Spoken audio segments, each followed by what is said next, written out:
तो लूकिज्म की एक नई वीडियो में तुम्हारा स्वागत है लौंडो। तो आज की इस वीडियो में मैं गोकिम के पास्ट, प्रेजेंट, फ्यूचर को लेके कुछ ऑसम थियरी देने वाला हूँ with deep connections and incident के साथ एनालाइज भी करेंगे। एंड इसी वीडियो के अंदर मैं गोकिम के मास्टर का पास्ट को लेके एक थियरी बताने वाला हूँ जो तुम्हारा दिमाग हिला के रख देगा। एंड गो एंड गन के फ्रेंडशिप वाले रिलेशनशिप को भी डिटेल में ब्रेक डाउन करेंगे एंड एक्चुअल रीजंस जानेंगे आखिर गो ने चार्ल्स चोई को क्यों छोड़ा एंड क्या सच में गो अंडरवर्ल्ड का किंग बनना चाहता है। तो इन सारी कुछ पे भसट करने वाले हैं इसी वीडियो के अंदर। तो ये पूरी की पूरी वीडियो थियरी पे ही बेस्ड है। तो without any wasting any seconds let's get started with the past of Goo Kim. तो वीडियो स्टार्ट करने से पहले मैं तुम्हें ये बता दूं कि मैंने गोकिम की लाइफ को 3 पार्ट्स में डिवाइड किया है। The past of Goo Kim AKA before joining Charles Choi, the present of Goo Kim AKA after joining Charles Choi, the future of Goo Kim AKA after living Charles Choi. तो सबसे पहले बात करते हैं the past of Jun Goo Kim. ये वो time था जब गो मिडिल स्कूल या मिडिल टीनेज में था, यानी middle peak of first generation era, जब यहाँ पर गो ने चार्ल्स चोई को भी ज्वाइन नहीं किया था। वेल उस समय भी इस बंदे को पैसे कमाने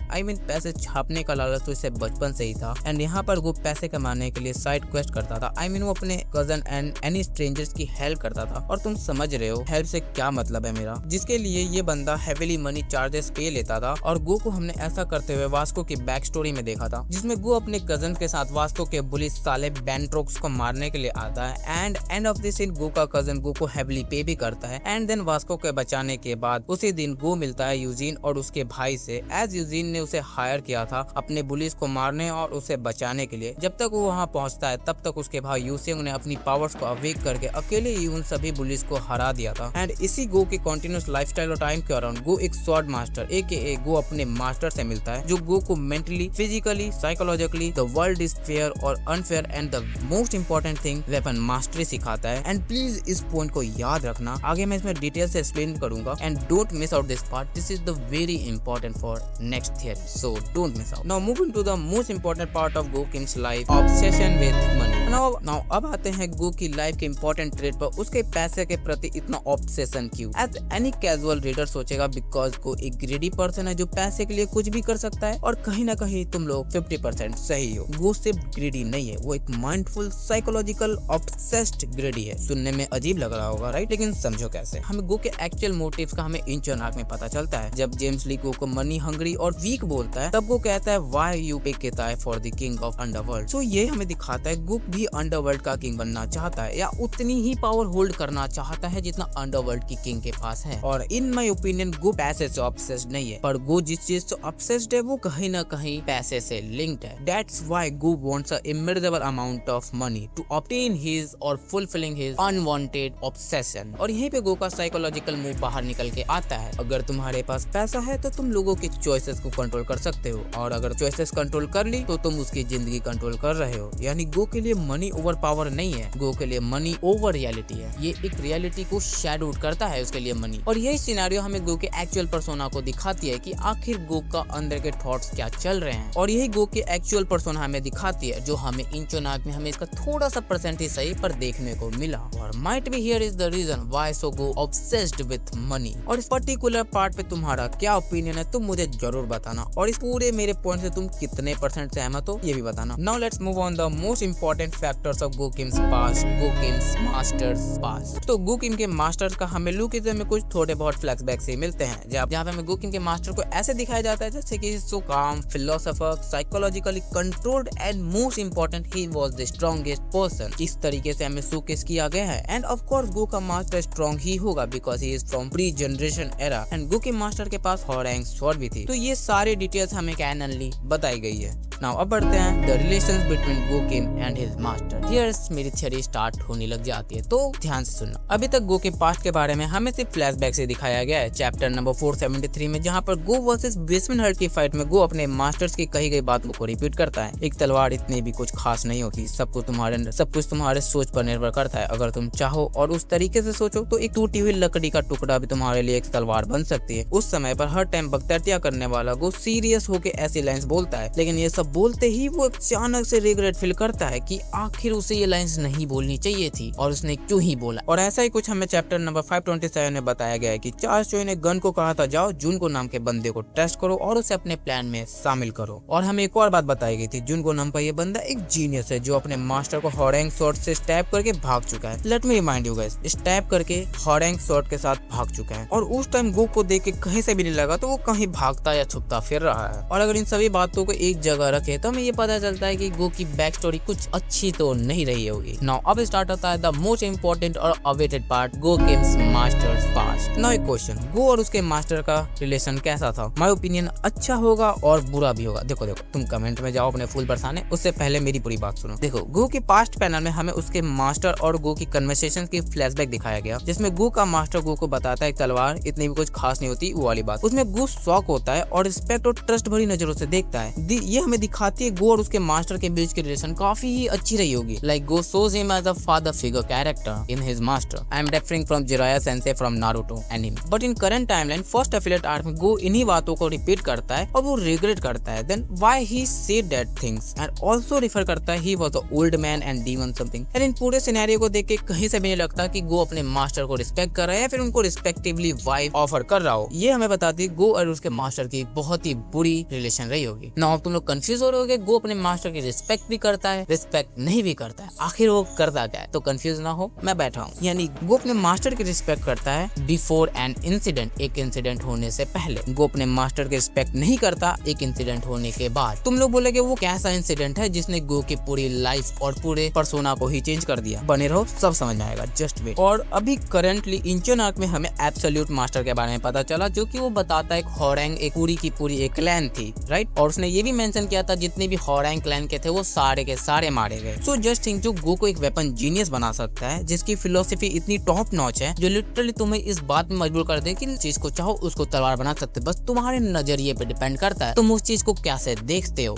तो वो अपने टाइम पे किस लेवल का मॉन्स्टर होगा। Now in my short presence of mind, past में गो के मास्टर के साथ कुछ ऐसा हुआ होगा जिसके कारण गो और उसके मास्टर की फिलोसफी और एक्शंस मैच नहीं हुए होंगे, जिसके कारण गो अपने फुटप्रिंट्स को फॉलो करने लगा, ना कि अपने मास्टर की कही गई बातों को फॉलो करना। और यही वो पॉइंट था, that's why go regrets after saying his words. तो फर्स्ट एफिलिएट आर्क में गो ने जब अपने मास्टर की कही गई बातों को रिपीट किया तो रिग्रेट क्यों फील किया? वो यही एक कारण होगा जिस वजह से गो ने रिग्रेट फील किया होगा। वो एक मेन इंसिडेंट या वो एक मेन कारण जिसको मैं अभी तुम्हें बताने वाला हूँ। नाउ गो के मास्टर को लेके इंटरनेट पे दो थियरी सबसे ज्यादा पॉपुलर है। फर्स्ट, गो किम का जो मास्टर है वो गो का फादर है। आई नो बहुत सस्त थियरी है। सेकंड, गो किम के मास्टर को मारा गया है।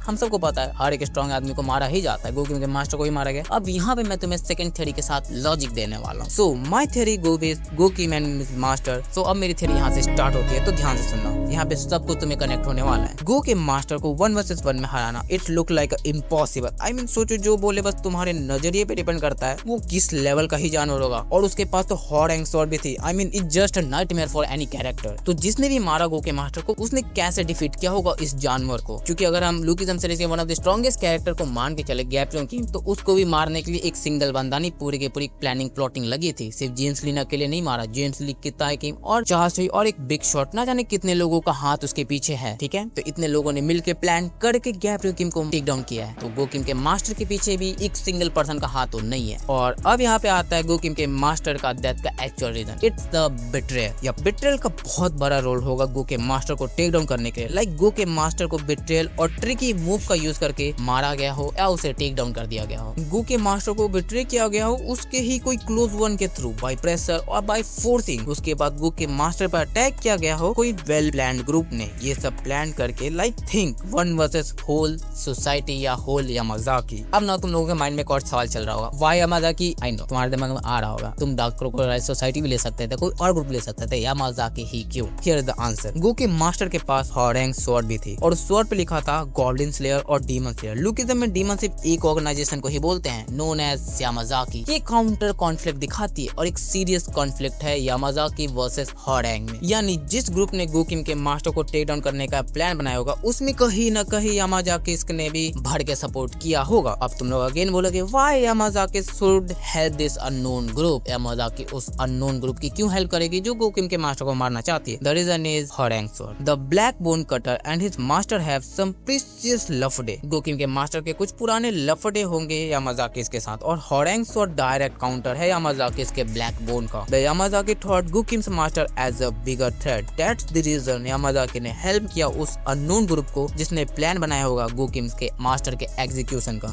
गोड के मास्टर ने अपनी डेथ एक्सेप्ट की होगी जिस क्लोज वन ने उसे बिट्रे किया या उसके हाथों उसे मरवाया गया हो, क्योंकि एक बहुत अच्छी कोट बोली गई है, तुम किसी को मार नहीं सकते तो उसे तोड़ दो, इतना तोड़ दो कि वो तुमसे भीख मांगने पे विवश हो जाएगा। और तोड़ने के लिए तुम सिर्फ दो चीज ही कर सकते हो, पहला उसके प्यारे वन को ही उसके खिलाफ कर दो, दूसरा उससे उसका सब कुछ छीन लो। That's I mean every. ये है दो पॉसिबल रीजन गो के मास्टर को मारने के लिए, और यहाँ पे मैं उसके पहले पॉसिबल रीजन की तरफ जा रहा हूँ, क्योंकि दूसरा तो गो के मास्टर का हमें कुछ पता ही नहीं उसकी कोई फैमिली है भी या नहीं, क्योंकि एब्सोल्यूट मास्टर ने कंफर्म किया एज हमने पूरे ही होरेंग क्लैन मर चुकी है। तो अब नाउ गो के मास्टर ने अपनी डेथ एक्सेप्ट की होगी जिस क्लोज वन ने उन्हें बिट्रे किया या फिर उनके हाथों मारा, वाही एक्सेप्टिंग डेथ। अब तुम बोलोगे गो का मास्टर इतना स्ट्रॉन्ग है, वो एक्सेप्ट क्यों करेगा अपनी death? May be a philosophy of his man. Look देखो, जो बंदा इतने अच्छे फिलोसॉफिकल ज्ञान देगा, जाहिर सी बात है उसको अपने माइंड में फुल्ली कंट्रोल होगा, वो जानता होगा अपने कंक्लूजन, अपने कॉन्सिक्वेंसेस क्या हो सकता है आगे उसके साथ। अगर वो जीत भी जाता है तो उसके पास कुछ नहीं बचेगा। दैट्स व्हाई गो के मास्टर ने अपनी डेथ एक्सेप्ट की होगी, like Jiraiya sensei versus Pain versus Jiraiya के बैटल में। Feel that situation, not whole harmonian battle. That's the reason might be Goo have two sides of relation with his master. उसके बाद उस unknown group ने जिसने गो के master के सबसे क्लोज वन को उनके खिलाफ किया, उसने उनको मार दिया और गो के मास्टर ने अपनी डेथ एक्सेप्ट की। और यहीं पे गो का पूरा कैरेक्टर डेवलपमेंट हुआ होगा। गो वहीं पे सोच रहा होगा आप लड़ सकते थे, आप जीत सकते थे, आप आपने क्यों डेथ एक्सेप्ट करी फिर भी। तो यहाँ पे गो के मास्टर ने कुछ ना कुछ बोला होगा गो को, जो गो के माइंड को नहीं जमा होगा या फिर गो को नहीं पसंद आई होगी। No, why you should accept your death, because you are everything to me, just you are leaving me like I am nothing in front of you. तो यही गो का एक कहीं ना कहीं काउंटर पॉइंट बना होगा कि नहीं करना भाई, मैं अब उसके पॉइंट पे नहीं चल रहा। जो था मास्टर मेरे दिमाग में आया, एक छोटा सा मेरे लाइफ का छोटा सा सेगमेंट उठाया, just forget him as my bad dream. That's why Go have two sides of relation with his master. और उसके बाद जैसा सब कहते हैं, गो ने होरेंग स्वॉर्ड से अपने मास्टर को स्टैप कर दिया और स्वॉर्ड लेके भाग गया। इट्स को रूमर ही मान के चल। आई नो लास्ट पार्ट में तुम्हारा बहुत ज्यादा माइंड हैक्ड अप हो गया होगा, उसको प्लीज तुम एक बार वापस रिपीट में देखना, क्योंकि बहुत से पॉइंट तुम मिस कर जाओगे, क्योंकि तुम बता तुम्हें कौन सा पार्ट सबसे ज्यादा अच्छा लगे थियरी सेक्शन में। सो नाउ ऑलरेडी वीडियो काफी लंबी हो चुकी है, मैंने जैसा प्रॉमिस किया था वीडियो में सब कुछ ही कवर करूंगा, जो कि नहीं हो पाया मुझसे। आई एम सॉरी, बस मैंने पास्ट को ही कवर किया, बट ट्रस्ट मैं इसका एंड में इसका प्रेजेंट पार्ट जल्दी ही लाके तुम्हें दूंगा, और उसके प्रेजेंट पार्ट में तुम्हें एक ऑसम सी थियरी देने वाला हूं, जो कि गो के आने वाले मोटिव्स ऑफ फ्यूचर वाले कोर्स को तुम्हें अच्छे से डिपेक्ट करेगी। तो इस वीडियो को तुम लाइक करना, सब्सक्राइब करना, और तुम्हें अगर ज्यादा ही पसंद आई है तो प्लीज अपने दोस्तों के साथ शेयर करना, और ये थियरी तुम्हें कैसी लगी प्लीज बताते हुए जाना कमेंट में, और पार्ट 2 के लिए वेट करना। टिल देन मैं मिलता हूँ तुमसे किसी ऐसे अलग वीडियो में। सायोनारा लॉन्डो।